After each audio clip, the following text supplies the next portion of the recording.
Hi, friends in mission. My name is Amy Woolam Echeverria, and I serve as the Vice President for the U.S. Catholic Mission Association Board. We're really happy to have you be with us in this pre conference process as we talk about this year's resolution calling for just peace and nonviolence. I'm joined with Eli McCarthy of the Conference of Major Superiors of Men. Eli, you've been instrumental in the process, and we want to thank you for being with us and to talk a little bit more about the resolution. So thanks and welcome.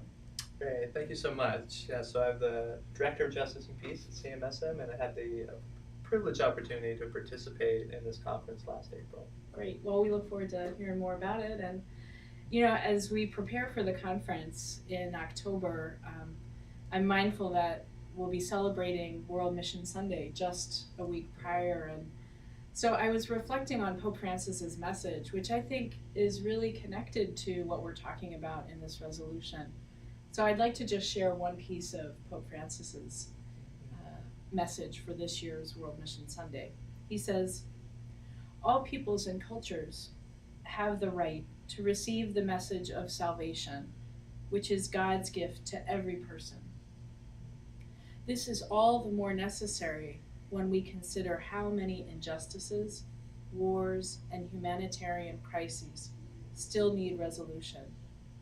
Missionaries know from experience that the gospel of forgiveness and mercy can bring joy and reconciliation, justice, and peace. Let us not close our hearts within our own particular concerns, but let us open them to all of humanity." Yeah, I think a beautiful statement.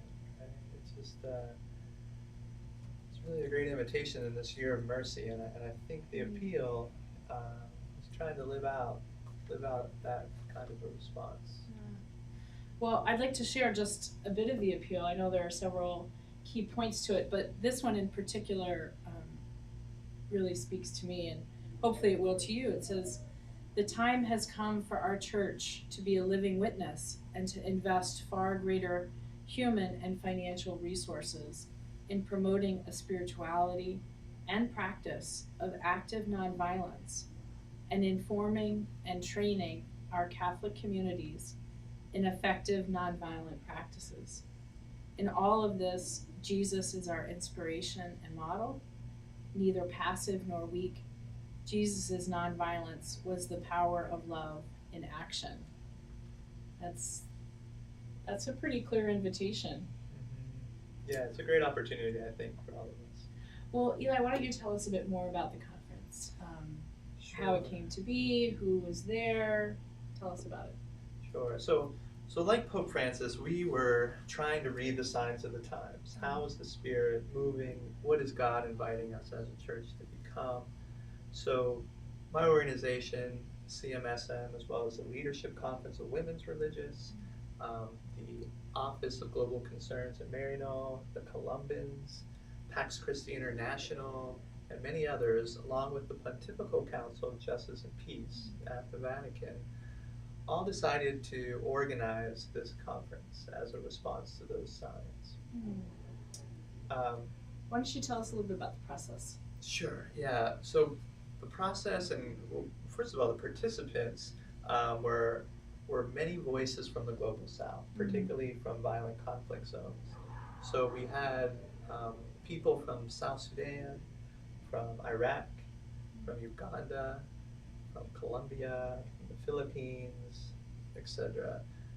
For instance, we had an archbishop from Uganda who negotiated with the Lord's Resistance Army, one of the major terrorist groups in our world. There are also 6 bishops there, including 2 archbishops, a Nobel Peace Prize winner from Ireland, the staff of the Pontifical Council of Justice and Peace, and their leader, Cardinal Turkson, totaling about 80 people overall from around the globe. So the process was very unique and very intentional. We wanted to be very much based on dialogue, so we didn't have sort of expert speakers speaking to us, but we had 3 or 4 people start the discussion, and then there was a circle process which invited broad participation from everybody there, and also small groups. There were 4 sessions. The first one focused on experiences of nonviolence in violent conflict zones. The second one was on Jesus and the scriptures and nonviolence. The third one was on just peace and nonviolence. And the fourth was on exploring how we could transcend just war approaches and build out a new moral framework. So you're really grounded in practitioners of active nonviolence, theological reflection, scripture. It sounds like the conference was really trying to put forth a new vision for the church in how we understand Jesus' call to peace. Yeah, so the outcome statement was formulated through a consensus process at the end of the conference. It developed this appeal, which the resolution for USCMA is based on, and it includes calling on Pope Francis to write an encyclical on gospel nonviolence, and also for the Catholic Church to scale up education and practices of active nonviolence, among a number of other points. So you can find out more about this conference at our website. There's a URL, nonviolencejustpeace.net. At the website, there's a bunch of pictures of the participants. There's videos of the actual key discussions that occurred. There are insightful background papers, as well as a page for frequently asked questions. But we also welcome, if anybody has further questions, to contact us. Also on the website, there's a place to endorse the appeal, either as an individual or also as an organization. So just recently, we had the Japan Catholic Conference of Bishops as a whole conference endorse the appeal. We also had the South Sudan Conference of Catholic Bishops write a statement. Within the statement, they affirmed the value of the conference. So we're very excited, and we hope the Spirit is moving on this. That's great. And it really does sound like an opportunity for us as an association of missionaries, people dedicated to mission, solidarity, justice, peace, to be a part of this global conversation and this global work for just peace and nonviolence. Yeah, we think the missionaries have a unique experience and a unique element of the truth and of wisdom to offer our church and our broader community. So I think Pope Francis has this great quote where he says, the true strength of the Christian is the power of truth and love, which leads to renouncing all violence. Faith and violence are incompatible. Unquote. That's great. I think so often when we think of strength, we don't think of vulnerability.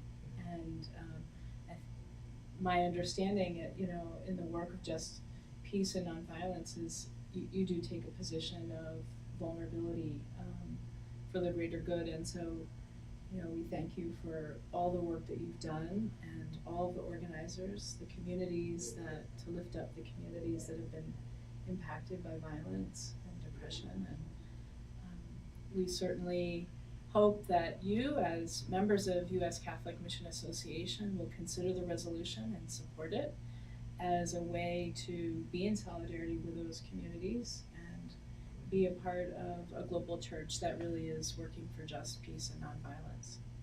So we thank you again, Eli, and we thank you. We look forward to seeing you in Cincinnati, and until then, we wish you blessings and peace. Thank you. Bye-bye.